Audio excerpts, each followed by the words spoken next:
राधा स्वामी। अब इससे पहले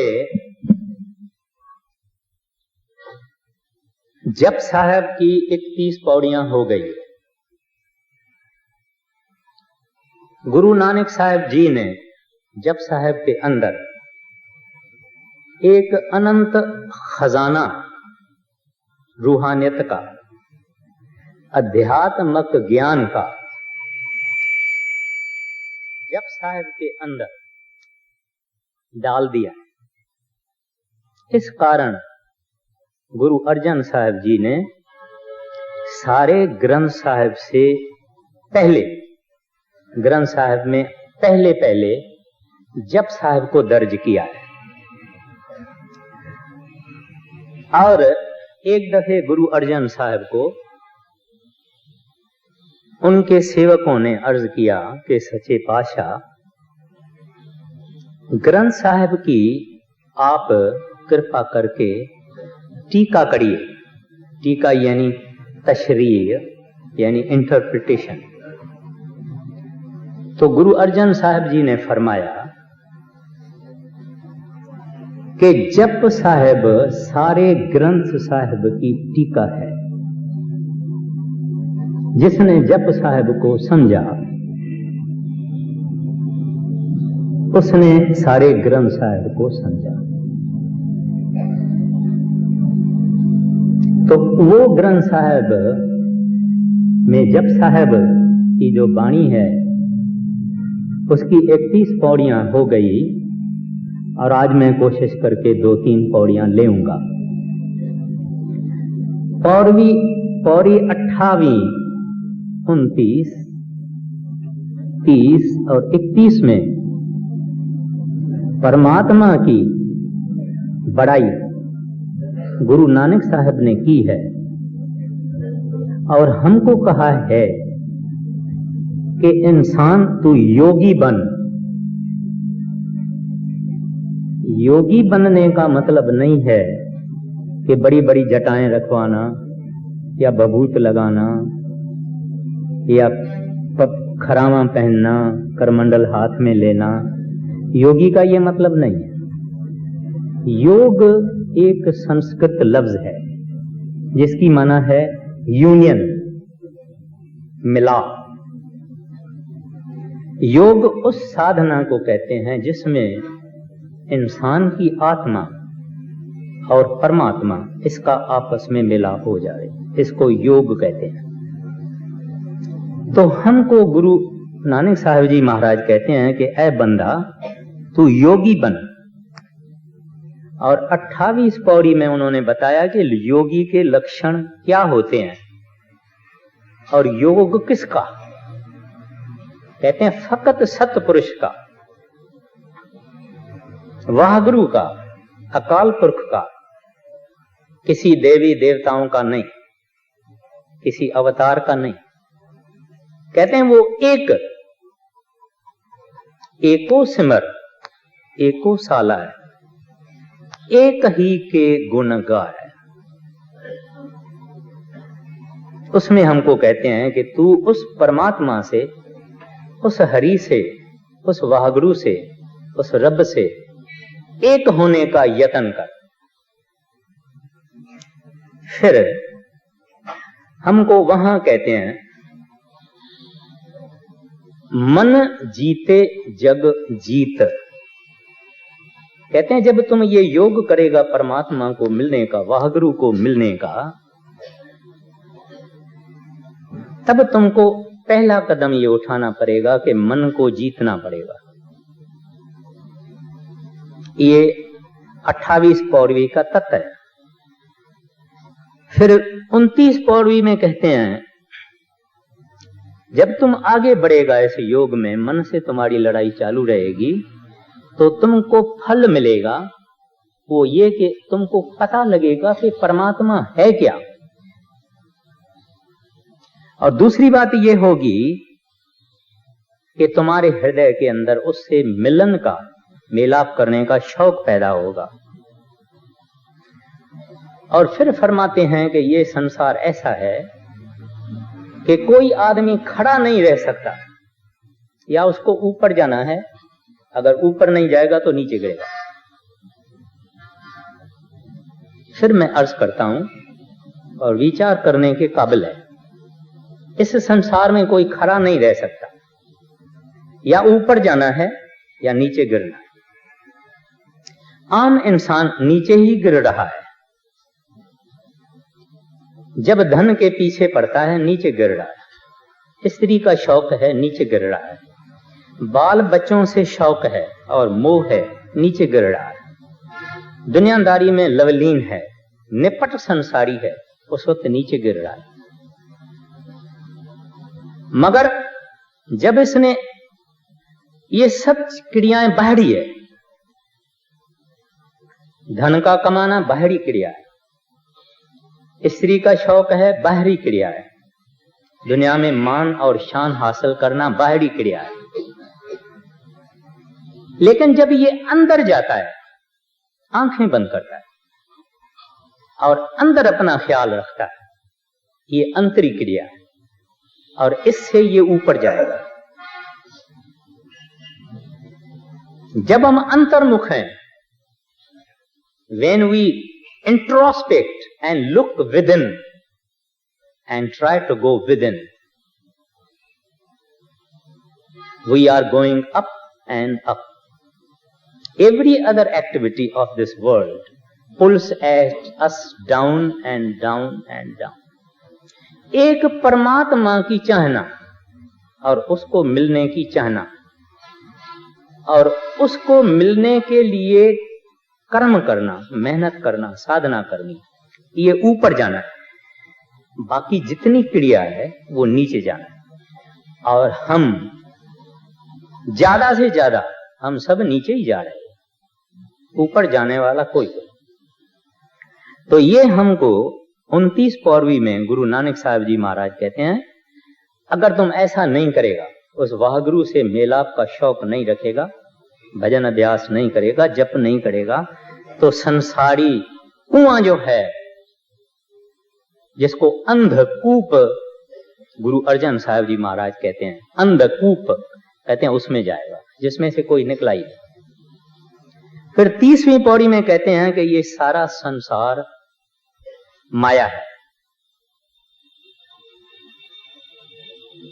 परमात्मा उससे ऊपर है। बाकी जो देवी देवताएं हैं, इससे हमारा कुछ फायदा नहीं।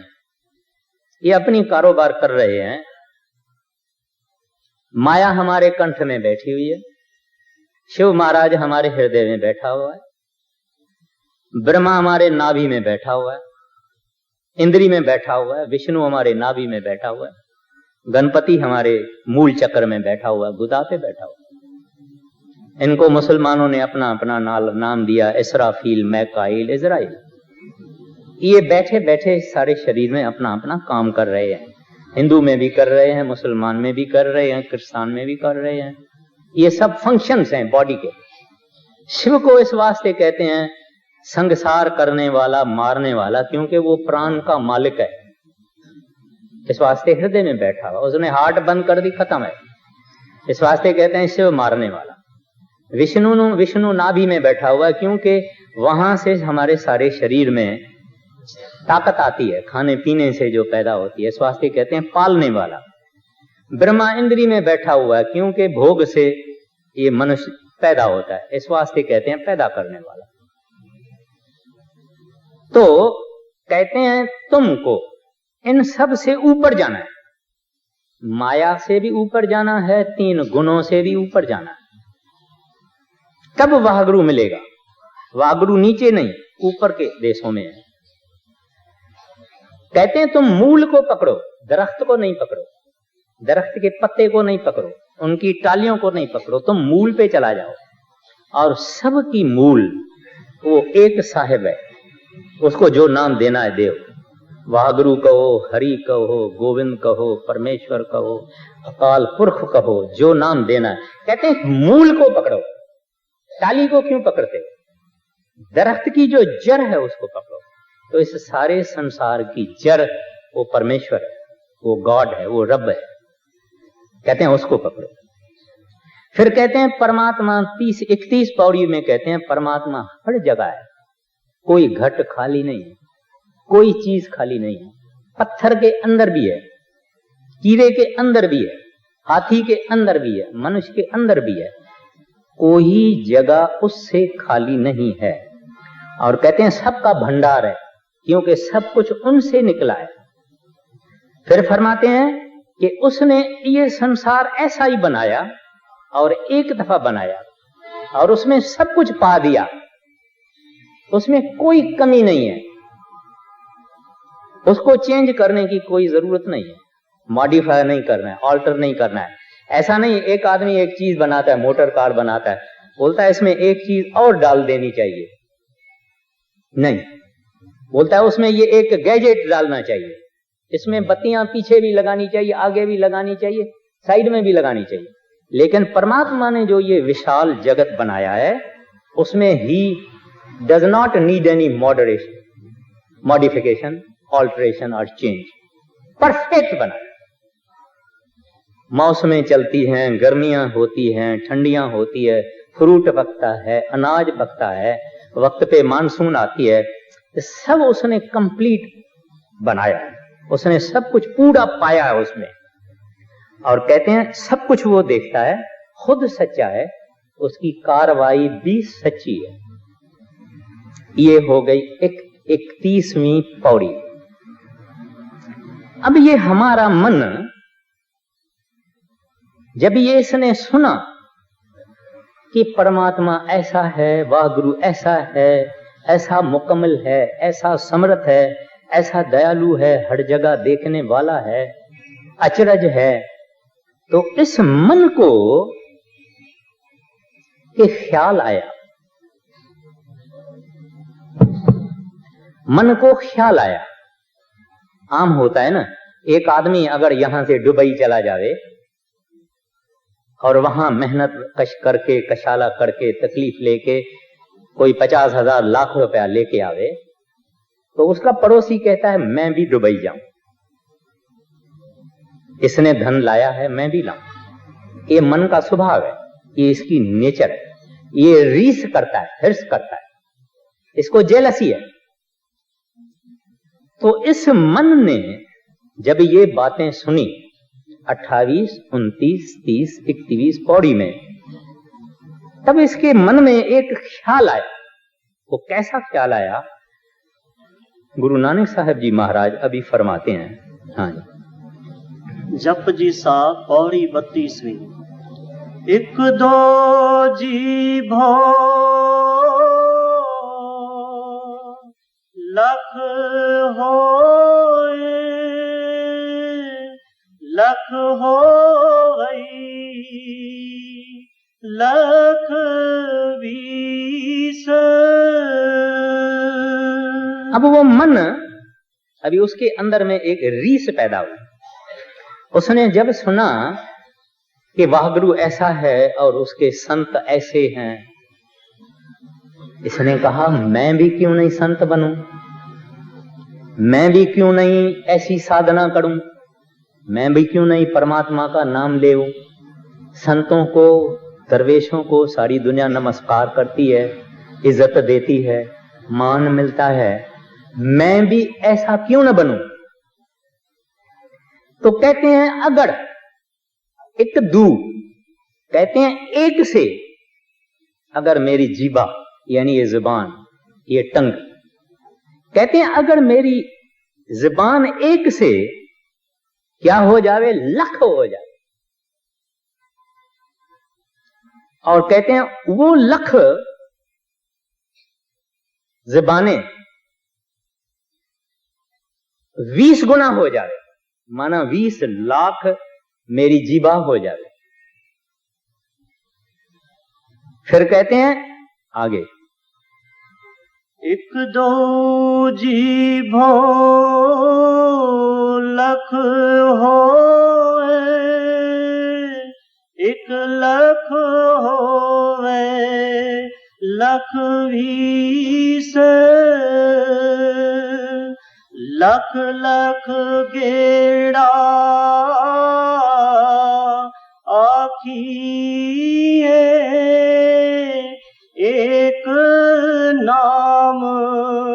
जगदीश।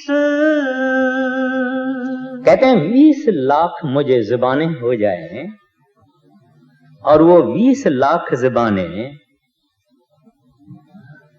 लाख लाख दफा परमात्मा के नाम का जप करे। एक नाम जगदीश, कहते हैं वो वागुरु जगदीश परमात्मा, कहते हैं उसके नाम का अगर मैं जप करूं तो कहते हैं क्या होगा, आगे बताते हैं। एक राह पत पूरिया चढ़िए होए 21।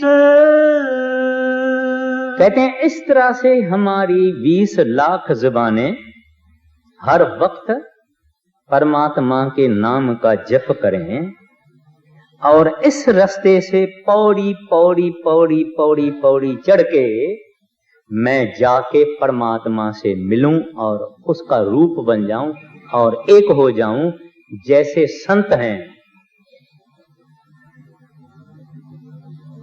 क्योंकि ये मन है, मन अगर देखता है कि ये चीज ऐसी है जरूर चाह करता है, कर सकेगा कि नहीं ये बात अलग है, मगर चाह जरूर करता है, रीस जरूर करता है और चाहता है कि मैं भी ऐसा बनूं।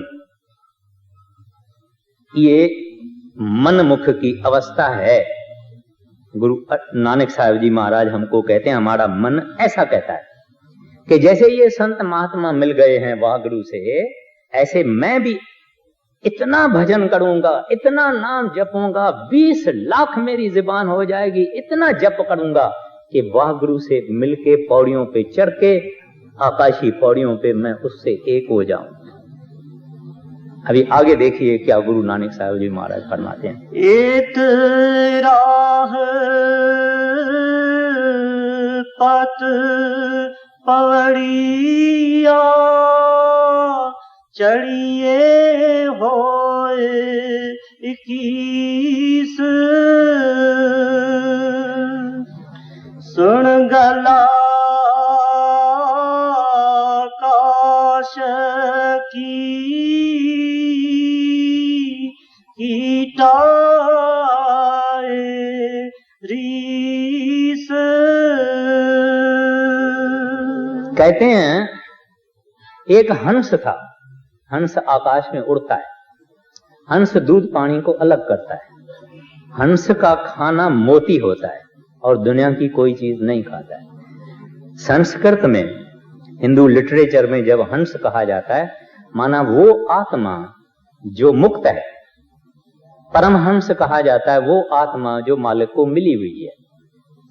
तो कहते हैं एक हंस ने एक कीड़े के सामने जिक्र किया कि भाई मैं तो दूध और पानी अलग कर देता हूं, मेरा खाना संसार में और कोई चीज नहीं है, मैं मोती चुगता हूं और वो आकाशी मंडलों में सदा आनंद होता है, वहां प्रभु है, वाहगुरु है, रब है, उसके खुशी और आनंद में हम रहते हैं। तो कीड़ा जो था उसने सोचा हाँ ये इतनी बड़ी बातें करता है, ऊपर सुख है, आनंद है, आकाशी मंडलों में उड़ता है बराबर, मैं भी उड़ूंगा, मैं भी चढ़ जाऊंगा ऊपर आकाशी मंडलों में। जब इसने कोशिश की, पहले इसने रेजोल्यूशन बड़े किए कि मैं भी जाऊंगा, जब इसने कोशिश की तो थोड़ा चढ़ के गिर गया, थोड़ा चढ़ के गिर गया, थोड़ा चढ़ के गिर गया, कोशिश बंद। तो यहां गुरु नानक साहब जी महाराज हमको मिसाल देते हैं, कहते हैं सुन गला आकाश की कीटा आई रीस। रीस माना जैसे एक शाहूकार हो जावे तो मैं कहूं मैं भी शाहूकार होऊंगा, एक को कोई पदवी मिल जावे मैं कहूं मेरे को भी पदवी मिलनी चाहिए। तो कीट यानी कीड़ा, वो कीड़े कौन है? हम संसारी जीव कीड़े हैं। इस विष्टा की दुनिया में जन्म लेते हैं विष्टा ही खाते हैं, विष्टा ही पीते हैं, विष्टा में रहते हैं और विष्टा में ही मर जाते हैं। इस वास्ते हमको गुरु नानक साहब जी महाराज कहते हैं विष्टा का कीड़ा। तो हम संसारी, हमको चाहिए क्या? किसी से पूछो क्या चाहिए? या धन मांगेगा, स्त्री मांगेगा, मान शान मांगेगा, बीमारी होएगी तो कहेगा बीमारी उतर जावे, कोर्ट में कोई मुकदमा होएगा बोलेगा कोर्ट का मुकदमा हमारा फायदे में होवे। दुनिया की चीज मांगेगा जो नाशवंत है, जो हमारे साथ चलने वाली नहीं है। इस वास्ते हमको महात्मा कहते हैं कि ये कीड़े हैं, दुनिया में आए कीड़े होके मर, खाते पीते कीड़े की तरह से, मर गए कीड़े की तरह से, खत्म, कुछ नहीं हुआ। तो कहते हैं ऐसे एक कीट को हंस की बात समझ के रीस हुई कि मैं भी आकाशी मंडलों में जाऊं, मगर न पहुंचा, क्योंकि हम मनमुख हैं। हम ये काम मन के कहने से करते हैं। कोई आदमी, इसने तो कहा है कि 20 लाख अगर मेरी जुबान होवे और मैं प्रभु का नाम जपूं, मगर 20 करोड़ भी अगर जुबानें हमारी होवे और हम प्रभु का नाम जपें, कुछ नहीं होने वाला। एक तो जपना ही मुश्किल है, ख्वाहिश आदमी कितनी भी कर सकता है, हिसाब लगा के बहुत कुछ कर सकता है। चीन वाले और थुबेट वाले, उनके पास एक मशीन होती है, जैसे हम राम राम कहते हैं ऐसे उनका कोई नाम है। वो क्या करते हैं, वो मशीन में एक पुर्जा लिख देते हैं भगवान के नाम का, जो कुछ चाइनीज में होता है, और वो मशीन में डाल देते हैं। उस मशीन में गियर है, तो वो जब एक फेरा देते हैं तो वो 100 फेरा मशीन खाती है और बोलते हैं हमारा 100 नाम जप गया। उसने नहीं जपा, उसके हाथ में मशीन है, फिरनी है, ऐसे उसने उसको फिराया, उसमें अंदर राम डाल के, राम अक्षर कागज पे डाल के डाल दिया। और ऐसे आप अगर मसूरी में जाएंगे, नैनीताल में जाएंगे, आपको चाइनीज मुसाफिर मिलेंगे, उनके हाथ में एक चरखी होती है, ऐसे फिराते रहते हैं। वो समझते हैं कि इतना गुणा हमारा राम नाम का जाप हो गया। तो ऐसे ही हम दुनियादार कहते हैं कि अगर मेरा 50 करोड़ भी दफा मैं राम का जाप करूं, कुछ बनने वाला नहीं है, क्योंकि ये मन का हिर्स है। ये मन हमारा जो है वो रीस करता है और हिर्स करता है, इससे कुछ मिलने वाला नहीं है, क्योंकि इन्होंने अपने ऊपर आधार रखा है। मन अपने ऊपर आधार रखता है, बोलता है मैं करता हूं, मैं करूंगा, अपने ऊपर आधार रखता है। जब तक अपने ऊपर आधार रखता है, परमात्मा मिलने वाला नहीं। ये कोई ऐसी चीज नहीं है कि जो जाके खरीदनी है पैसे से। अब गुरु नानक साहब जी महाराज फरमाते हैं कि किस चीज से परमात्मा मिलेगा, बोलिए। सुन गला कास कीटो आए रीस,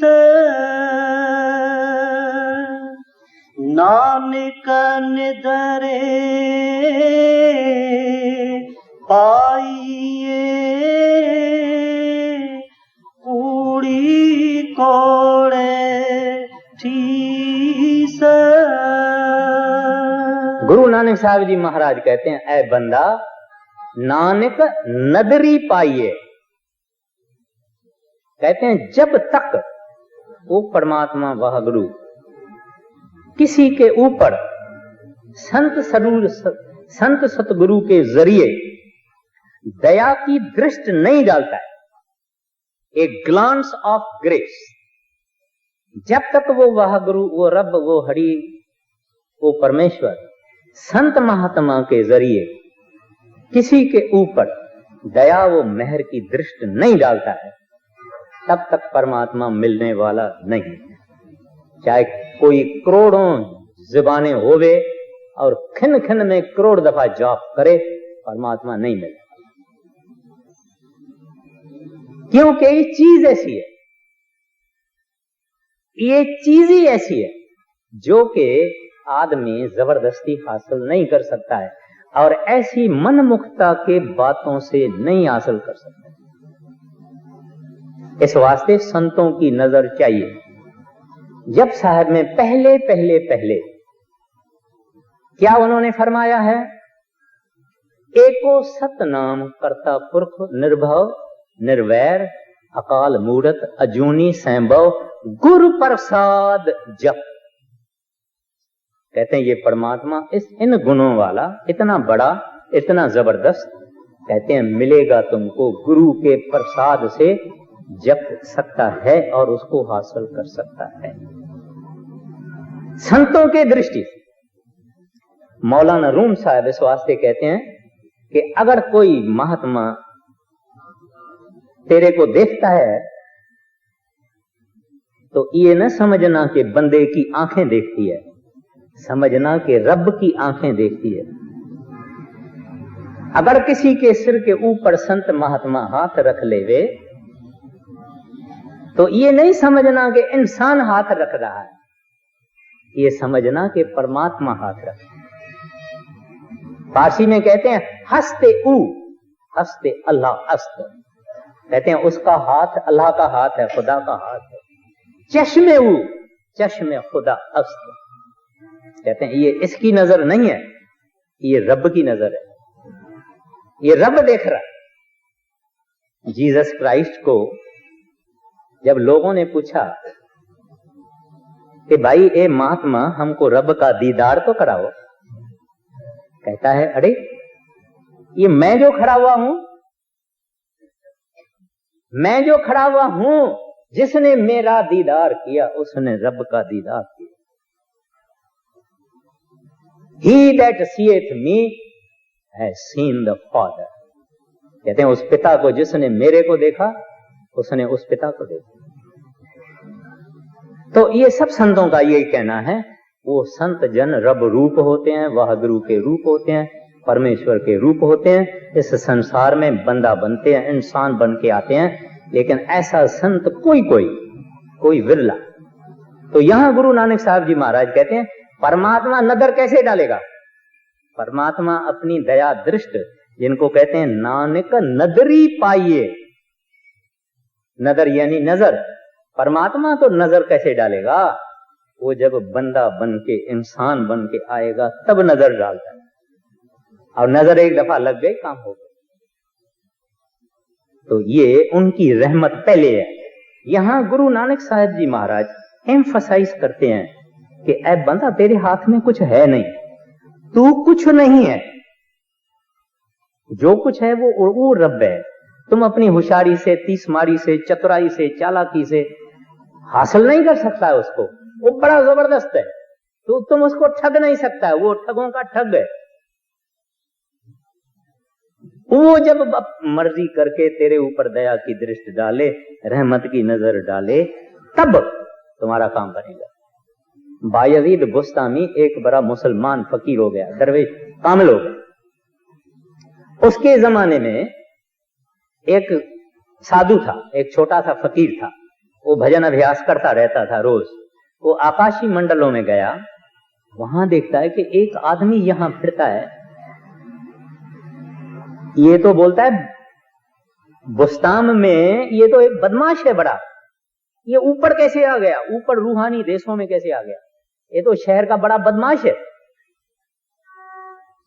वो फकीर अंदर उनको पूछता है, भाई तू तो बड़ा बदमाश है शहर का, तू इधर कैसे आ गया ऊपर?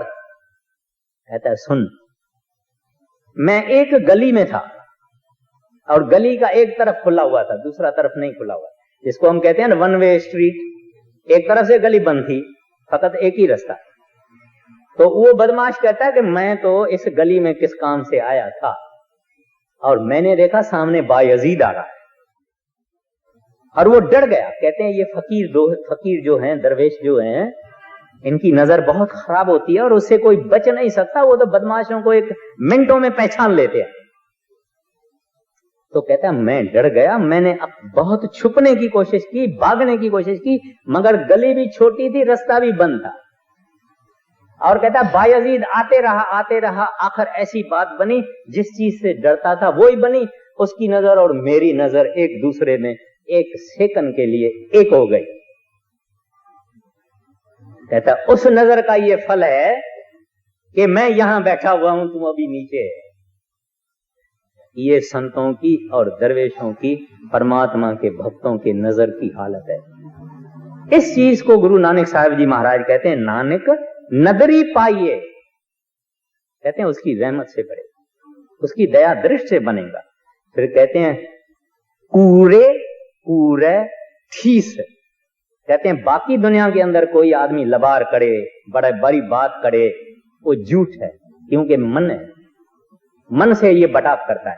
यानी मैं बड़ा हूं, मैं ऐसे करूंगा, मैं ऐसे करूंगा। मन भी कूड़ा, मन भी झूठा, मन की लबाड़ भी झूठी, वो जो बड़ी बात करता है वो भी झूठी। ये इंसान के ऐसे यानी दम मारने से नहीं होता, इसमें किसी संत साधु महात्मा फकीर की, परमात्मा की दया दृष्टि की जरूरत है। यहां गुरु नानक साहब ने स्पष्ट कर लिया कि बाबा तुम कुछ भी नहीं है, उसके दया पे दरवाजे पे एक चीज करो, ये मांगो कि दाता रहम करो। दाता मैं नालायक हूं, दाता मेरे पास कोई एक अच्छा काम नहीं है, बुराई के बगैर कुछ है ही नहीं, मंगता हूं तेरे दरवाजे का, भिखारी हूं तेरे दरवाजे का, रहम कर। ये रहमन मांगना, ये दया मांगनी है, उसकी करुणा मांगनी, उसकी कृपा मांगनी है। और हम कुछ कर ही नहीं सकते, कुछ मांग ही नहीं सकते, क्योंकि हम मांगने के काबिल नहीं, लायक नहीं। हम अपने अंदर में अगर देखें, अगर सच्चाई से देखें, तो हम देखेंगे कि करोड़ों गुनाहें हम कर चुके हैं, और अगले गुजरे हुए जन्मों के गुनाहों का तो कोई हिसाब नहीं, कोई शुमार नहीं, हमको मालूम भी नहीं। जब इस जीवन में इतने गुनाह किए हुए हैं तो आगे के क्या गुनाह होंगे। तो कहते हैं गुरु नानक साहब जी महाराज, तू बस एक नजर मांग ले, उसकी रहमत मांग ले, बाकी ऐ बंदा तेरे हाथ में कुछ भी, सब कुछ उस साहिब के हाथ में, उस साईं के हाथ में। हाँ जी। नानक नदरी पाइए, कूड़े कोड़े ठेस, आखड़ जोर छिपे नहीं जोर, जोरत मंगण देण न जोर। अब मन, हमारा मन कहता है क्यों भाई तुम दया दया दया दया करता है, मैं अपनी ताकत नहीं चलाऊं, मैं अपनी बुद्धि नहीं चलाऊं, मैं अपना अकल नहीं चलाऊं, मैं परिश्रम नहीं करूं, मैं अपनी एफर्ट नहीं करूं, करूंगा। महाराज जी उसको कहते हैं, ऐ बंदा सोच, तू ये बातें सब छोड़ ले, बड़ी जबरदस्त मशीन है वाहगुरु की, सारी कायनात, उसके अंदर तू एक इतना जरा मशीन का पुर्जा है। बड़ी बड़ी मशीन हो ना, उसके अंदर समझो एक छोटा सा स्क्रू है, कहते हैं एक छोटा सा जरा दिखने में भी नहीं आवे, कहते हैं तू उस मशीन का पुर्जा है।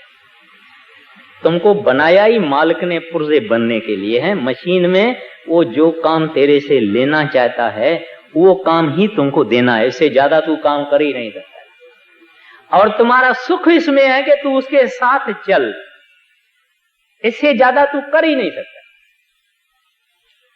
तेरी बुद्धि क्या है, तेरा अक्ल क्या है, हमको पता नहीं। अभी हम इतने बैठे हुए हैं, घर में हम सब सलामत पहुंचेंगे इसका हमको पता नहीं, कौन पहुंचेगा और कौन नहीं पहुंचेगा हमको पता नहीं। कल क्या होने वाला है पता नहीं, परसों क्या होने वाला है पता नहीं, कितनी बरसात आएगी कि सब डूब जाएगा या नहीं आएगी किसको पता।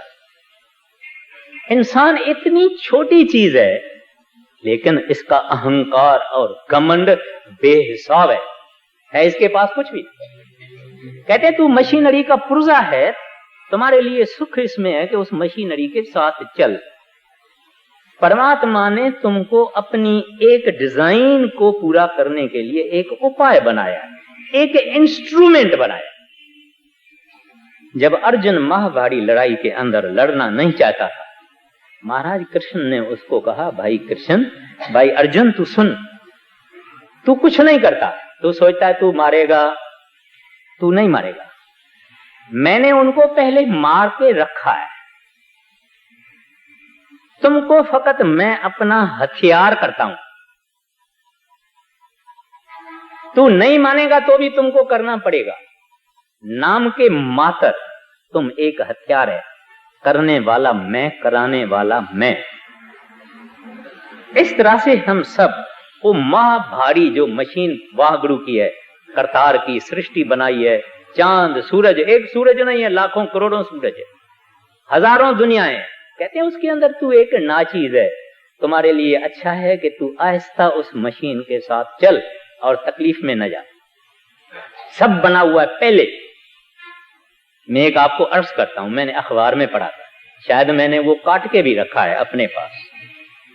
एक हालैंड के अंदर माई है, औरत है, जिस औरत को कोई ऐसी कुदरत की बख्शिश है कि उसको कई चीजों का पता लग जाता है। फकत आदमी की थोड़ी सी हैंड राइटिंग या सिग्नेचर उसको दिखाओ तो वो कई उस आदमी के बारे में बहुत कुछ कह देती है।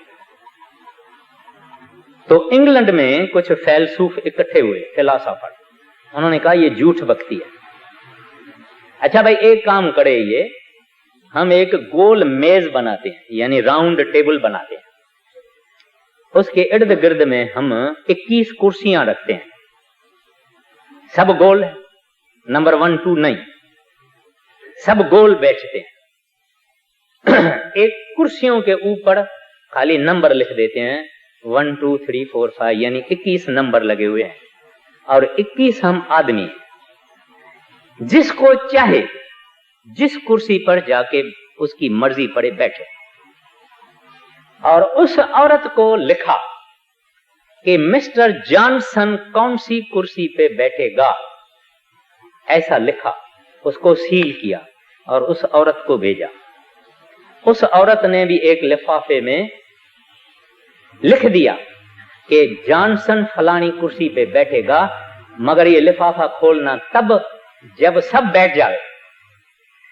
उसने भी सील कर दिया, उसको बोला सब बैठ जावे फिर खोलना। बराबर सब बैठ गए।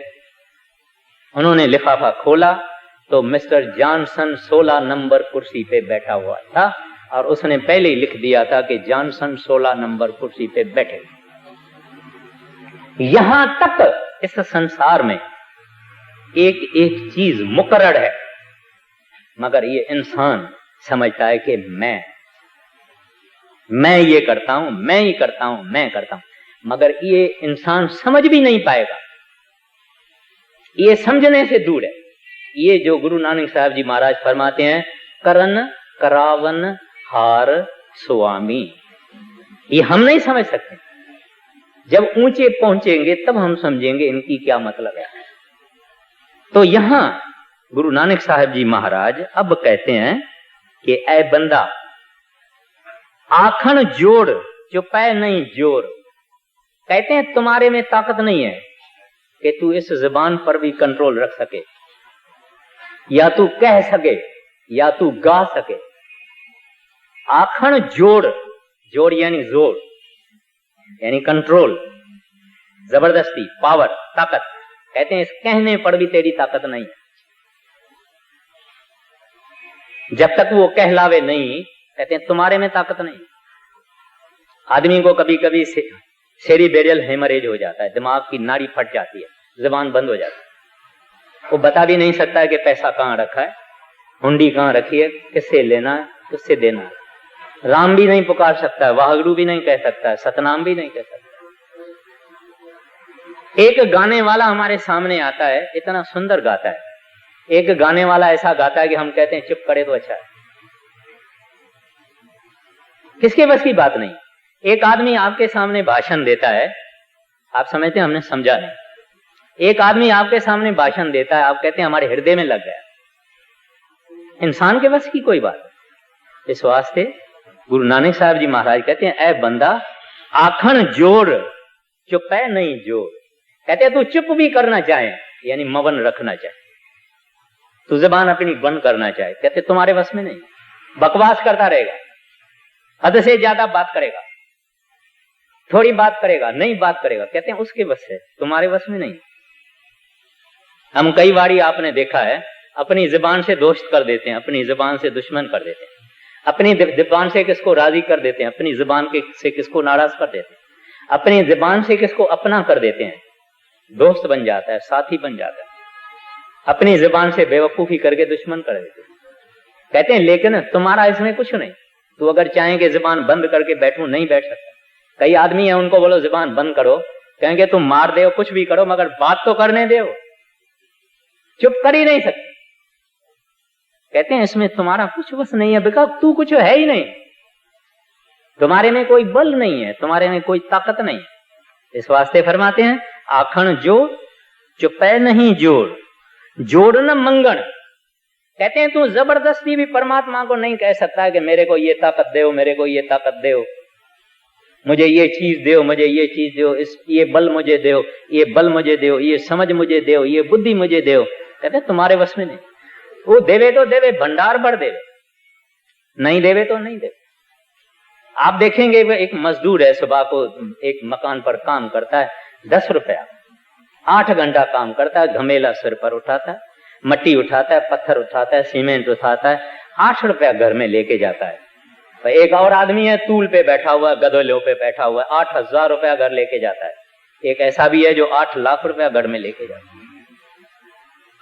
कहते हैं मंगने पे भी तुम्हारा जोर नहीं है कि मुझे दे, वो देगा, वो मिलेगा, वो जो चाहेगा वो तुम्हारे को मिलेगा, उससे ज्यादा नहीं, उससे कम नहीं, ऑर्डर उसका है। फिर कहते हैं देने न जोर, कहते हैं तू किसी को दे भी नहीं सकता, तुम्हारा जेब खाली हो जाएगा, तुम्हारा हाथ में हाथ नहीं चलेगा, तुम्हारे मन में नहीं आएगा कि ये शायद शराब पिएगा, हमको क्या पता। कहते हैं देवे तभी तुम्हारा जोर चले ना। कहते हैं तुमको देवे ही नहीं तो तुम क्या देगा। कहते हैं ये देना और मंगना भी तुम्हारे हाथ में नहीं है, तुम्हारे वश में नहीं है, तुम्हारे को इसके ऊपर कंट्रोल नहीं है, इसके ऊपर पावर नहीं। आगे देखिए क्या फरमाते। आखण जोर चुपै नहीं जोर, जोर न मंगण देण न जोर, जोर न जीवन मरण नहीं जोर, जोर न राज माल मन शोर। कहते हैं तुम्हारा जीना, तुम्हारी जिंदगी, तुम्हारी लाइफ तुम्हारे हाथ में नहीं है। अगर तू जीना चाहता है नहीं जी सकता अपनी मर्जी से, तुम्हारे मर्जी से तुम नहीं जी सकता, तुम जी रहा है उसके मर्जी से। और अगर तू मरना भी चाहो अपने मर्जी से तो मर भी नहीं सकता, जब मरेगा तो भी उसकी मर्जी से मरेगा। तुम्हारे को कोई आजादी नहीं है, तू ताकि तू कुछ भी नहीं, तुम्हारे वश में कुछ भी नहीं। डॉक्टर, अब आदमी जब मरने को आ जाता है, जितने दुनिया के डॉक्टर हैं उसको बुला ले, जो कुछ देना है दे दो, मगर वो आदमी एक लहजा भी जिंदा नहीं रह सकता है, क्योंकि वो Lord is only the Lord of life and death. जिंदगी देने वाला भी वही है, जिंदगी लेने वाला भी यही है, इंसान के बस में कुछ नहीं। कई आदमी चाहते हैं कि अब बूढ़े हो गए हैं, अब सब कुछ दुनिया का देखा है, लिया है, बच्चे हैं, औलाद हैं, सब कुछ हैं, अब मरे, मगर मर नहीं सकते। उसका जो हिसाब है, लेना है देना है, उसको पूरा करना पड़ेगा, चाहे खुश है चाहे दुखी है। लेकिन ये दोनों चीजें उस साहिब के हाथ में है, उस वागड़ू के हाथ में। इस वास्ते गुरु नानक साहब जी महाराज कहते हैं जोर न जीवन मरण न जोर। फिर कहते हैं जोर न राज। कहते हैं तू चाहे कि मैं प्राइम मिनिस्टर हो जावा, मिनिस्टर हो जावा, डिप्टी कमिश्नर हो जावा, ये हो जावा, कहते हैं राज नहीं कर सकता। या तुम्हारे नीचे इतने आदमी हो जावे तुम हाकिम बन जाओ, कहते हैं तुम्हारे हाथ में नहीं, तुम राज नहीं कर सकते। वो राज की बख्शिश करे तो कर सकता है, वो भी उसके हाथ में है, वो बख्शिश उसके हाथ में। वो करवावे तो करवावे, तेरे को सारे संसार का राजा बना दे, नहीं देवे तो नहीं दे। फिर फरमाते हैं माल मन शोर, कहते हैं तुम्हारा मन जो सारी इस जिंदगी के अंदर शोर कर रहा है, ये होना मेरे को, ये होना, ये होना, इसके पास है मेरे पास क्यों नहीं है, इसके पास है मेरे पास क्यों नहीं है। कहते हैं तुम्हारा मन शोर कर रहा है। कहते हैं ये कितना ही तुम्हारा मन शोर करे, मगर ये राज और माल और एस्टेट और वेल्थ ये देने वाला देवे तो मिलेगा, तुम्हारे जबरदस्ती का काम नहीं है, तुम्हारा कंट्रोल का काम, तुम्हारे बस की बात। सब चीजें साहिब ने अपने हाथ में रखी। हाँ जी। जोर न जीवन मरण नहीं जोर, जोर न राज माल मन शोर, जोर न सुरती ज्ञान विचार, जोर न जुगती छूटे संसार। कहते हैं तू अगर चाही तो मेरे को रूहानी ज्ञान मिले, कहते हैं इसके ऊपर भी तुम्हारा जोर नहीं, कोई वश नहीं।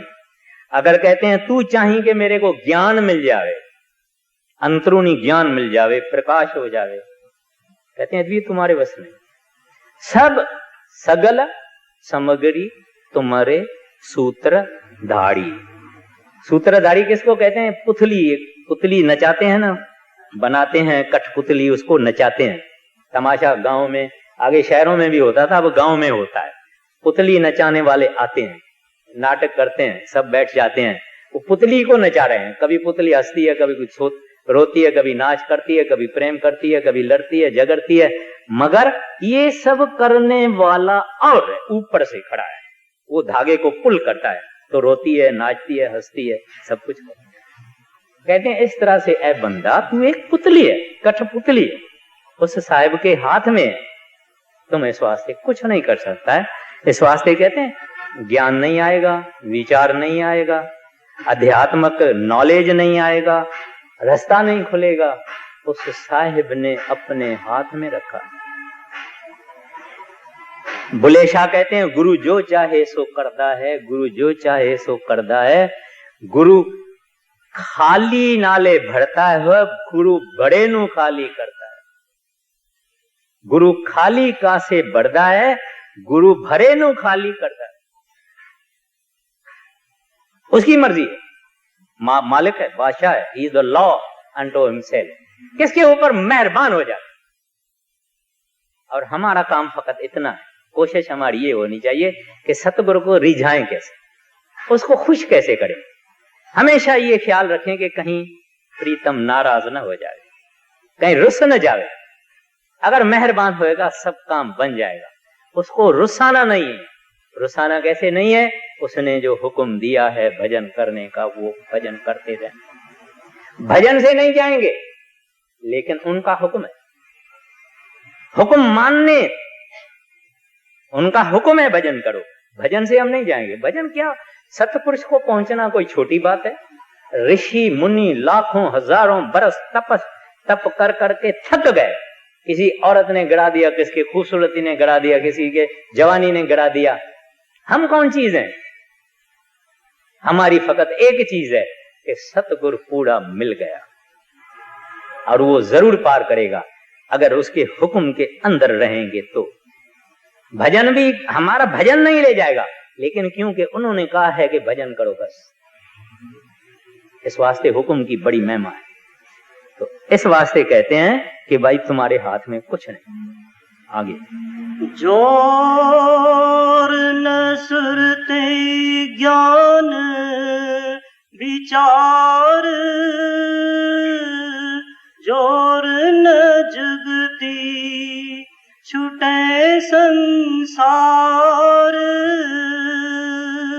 कहते हैं तुम्हारे हाथ में कोई टेक्निक नहीं है, तरकीब नहीं है, फार्मूला नहीं है, तरीका नहीं है कि तुम इस संसार से छूट जाओ। भागने की कोई तरीका, आप दुनिया के जितने साधन है कर ले हो, सब कुछ कर ले हो, मगर इस संसार से छूटने की युक्ति आपके पास नहीं। ना जबरदस्ती आपको मिल सकती।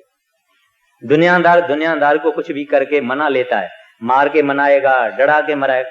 कहते हैं भगवान को तो नहीं डरा सकते आप। कहते हैं वो युक्ति भी आपके पास नहीं है। छोटे संसार के तुम संसार से मुक्त हो जाओ। कहते हैं ये उस साहब ने अपने हाथ में रखा। कोई सेठ शाहूकार है बड़ा, वो चाहता है कि मेरे घर में अंदर कोई नहीं आए, जिसको मैं बुलाऊं वो आवे और कोई नहीं आवे। कोई जबरदस्ती उसके घर में घुस जाएगा। इस तरह से वो परमात्मा, वो हरि, वो गोविंद, वो वाहगुरु बड़े से बड़ा शाहूकार है, सेठ है, उसका महल जबरदस्त है, लेकिन जब वो इशारा ना देवे तब ये उधर कदम भी नहीं रख सकता। भगवान कौन होता है दुनिया को क्या मालूम। दुनिया सारी मानती है कि भगवान है, मगर उस भगवान के होते हुए हम चोरियां करते हैं, जनाकारियां करते हैं, पाप करते हैं, पाखंड, चोरी, नीचता, मलिन से मलिन कर्म हम करते हैं। फिर कहते हैं भगवान है। फिर भी हम कहते हैं कि भगवान है और हमारे काम करतूत काले गुनाहों से बड़े हुए। फकत जुबानी है यह बात कि हम भगवान में विश्वास करते हैं। तो वो परमात्मा, वो भगवान जिनको अपने घर में बुलाना चाहता है, उसको इशारा देता है कि आओ, इधर आओ। एक इस्लाम के फकीरों में एक बात मैंने पढ़ी कि एक बड़े अमीर की लड़की, उनकी शादी हुई और अपने शहजादे के घर में गई और शादी की पहली रात है, बड़ा श्रृंगार किया हुआ है, दोनों शहजादी और शहजादा अपने कमरे में गए हैं। बाहर से एक दरवेश गुजरता है। आजकल जैसी गर्मी है बॉम्बे में, ऐसी गर्मी थी। एक दरवेश नीचे से गुजरता है, कहता है अरे कोई है दयालु जो मेरे को एक पानी का ठंडा गिलास पिला दे। अरे कोई ऐसा दयालु है जो मेरे को एक पानी का ठंडा गिलास पिला दे। उस शहजादी ने सुना, अपने नए पति को छोड़ के भागी, ठंडा पानी का गिलास लिया, महल का दरवाजा खोला, उस दरवेश के सामने चली गई और उसको जाके गिलास हाथ में दिया। उस दरवेश ने पिया। दरवेश उसको कहता है बेटिया तेरे ऊपर रब की रहमत हो गई। बस फकीर चला गया। ये शहजादी भी चली गई। दूसरे कमरे में, शहजादे के कमरे में नहीं, दूसरे कमरे में शहजादा बोलता है कि ये कहां गई, ये तो नीचे गई है, अभी अभी नीचे गई है, कहां गई। सारा घर ढूंढा, आखिर देखे दूसरे कमरे में। उसको कहा भाई तू इधर आ जा। कहती है अभी तुम्हारा रास्ता अलग है, मेरा रास्ता अलग है। मेरा रास्ता अब वाहगुरु का है, रब का है, प्रभु का है। अभी मेरे को उसका रास्ता मिल गया। अब उस फकीर के इस दुआ से उसका अंदर का पर्दा खुल गया, रहमत हो गई। उसको पता लग गया कि दुनिया क्या है और दीन क्या है, प्रभु क्या है और शैतान क्या है, नफ्स क्या है और इंसान क्या है। उसी वक्त पर्दा खुल गया। तो ये जो फकीर जन होते हैं, साधु संत महात्मा जन जो सच्चे होते हैं, कोई कोई विरला, वो हमको ये बात देते हैं, ये उनकी रहमत होती है। ये इशारा आ गया, इशारा आ गया। शहजादी का शादी की रात को इशारा आ गया, उसकी सच्ची शादी हो गई। बीबी राबा बसरी में इस्लाम के अंदर एक फकीर औरत हुई है, बड़ी मालिक की याद बंदगी करने वाली, महाबंदगी करने वाली। उसको एक अमीर ने कहा, बीबी, कहते हैं बड़ी वो खूबसूरत थी वो औरत, उसको कहा बीबी तू मेरे से शादी कर ले, तुम्हारी जीवन बहुत दुखी है, तुम्हारे घर में सिराने के बजाय एक ईंट रखी है, तुम्हारी टूटी फूटी चटाई है, तू मेरे से शादी कर ले, बहुत खुश रहेगी। उसको बीबी राबा बसरी है भाई, कहती है कि भाई तू कुंवारी से शादी करेगा कि शादी की हुई से शादी करेगा। कहते हैं मगर तू तो कुंवारी है। कहती है नहीं, मैं कुंवारी नहीं हूं, मैंने तो अपने रब से शादी की हुई है, मैं सारी उसकी हूं। वो मेरा मालिक है, मेरा अपना कुछ भी। ऐसे उस मालिक की जब रब की रहमत होती है तो इंसान इंसान हो जाता है। हम आदमी हैं, इंसान कोई कोई, आदमी हम सब है, मगर इंसान कोई कोई, इंसान का धर्म कोई। तो इस वास्ते गुरु नानक साहब जी महाराज हमको ये बात कहते हैं, छुटे जिस हथ जोर कर वेखै सो। गुरु नानक साहब जी महाराज कहते हैं, अगर तुम चाहते हो कि मैं जोड़ावर हूं, मेरे हाथ में है, करके देखो, करके देखो, तुम कर सकता है कुछ। नेपोलियन बोनापार्ट फ्रांस का जबरदस्त राज करने वाला दुनिया की वर्ल्ड फिगर होके गया।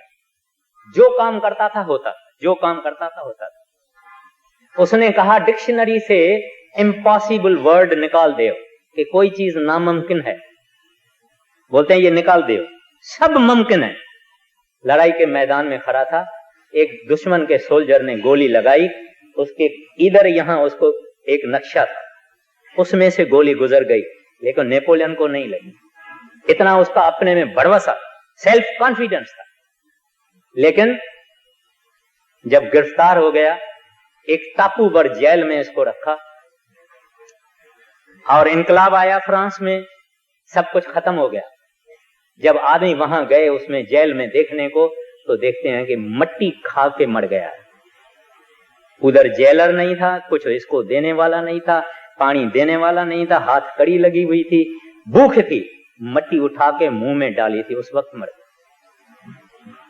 ये वो इंसान था जिसने कहा था कि डिक्शनरी से निकाल दो कि नामुमकिन जो लफ्ज है निकाल दे। उस आदमी की अंत ऐसे। तो इस वास्ते हमको गुरु महाराज समझाते हैं कि इंसान तो कुछ नहीं है, तो खाक का जरा है, उस साहिब के हाथ में सब कुछ है। उस शहंशाहों के शहंशाह से मांग, अपना सिर नीचे रख, क्योंकि तू कुछ नहीं है। अहंकार करने की तेरे पास कोई चीज ही नहीं है। अगर शाहूकार है तो धन उसने दिया है, अगर पहलवान है तो ताकत उसने दी है, अगर खूबसूरत है तो खूबसूरती उसकी बख्शिश है, अगर बुद्धिमान है तो वो बुद्धि उसकी बख्शिश है। एक ताकि इंसान के दिमाग की खत्म हो जावे, वो इंसान जो अक्लमंद है, दुनिया को सलाह देता है, वो पागल खाने में डाला जाता है। ये इंसान की हस्ती है। तो इस वास्ते हमको कहते हैं सिर नीचे कर, उस साहिब के दरवाजे पे भीख मांगते रहो। कब दया दृष्ट हो जाएगी तो ऐसी हालत होगी जैसी उस शहजादी की हो गई। फिर कौन जाने माँ को, कौन पिता को, कौन भाई को, कौन धन को, कौन सामान को। बस वो एक दृष्टि, नानक नदरी नदर न्याल, एक दृष्टि डाल देवे, इसका काम है। हाँ जी। जिस हाथ जोर कर वेखे सोई, नानक उत्तम नीच न कोई। कहते हैं और वो जब देता है तो उसके दरबार में ये नहीं देखा जाता है कि नीच है, ये ऊंच है, ये ब्राह्मण है, ये पंडित है, ये फलाना है, ये फलाना है। कहते उसके दरबार में ये कोई भेदभाव नहीं है। देता है तो रविदास चमार को देता है, कबीर जुलाहे को देता है, घोड़ा कुम्हार को देता है, नहीं देता है तो नहीं देता। जब देता है तो उसके दरबार में। हमारे पास ये है कि ऊंच जात का है, नीच जात का है, 4 वेदी है, 3 वेदी है, पंडित है, पढ़ा है, संस्कृत पढ़ा है। जब राजा रामचंद्र ने प्रेम दिया, भीलनी को दिया। ऋषि मुनियों के पास राजा रामचंद्र नहीं गए, उस शिवड़ी भीलनी के पास गए, जिसको इतनी अकल नहीं थी कि जूठा बेर राजा रामचंद्र के लिए इकट्ठा करके रखा कि इसको खिलाऊंगी।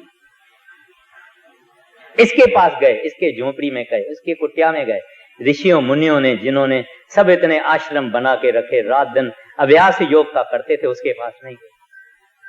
ये उसकी बख्शिश है, उसके हाथ में, जिसको चाहे वो देता है।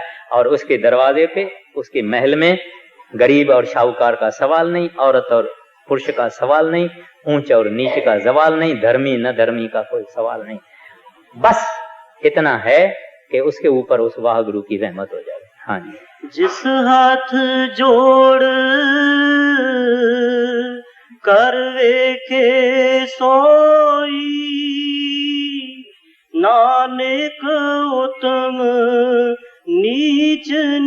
कोई। अभी ये 32 और 33वीं पौड़ी हुई।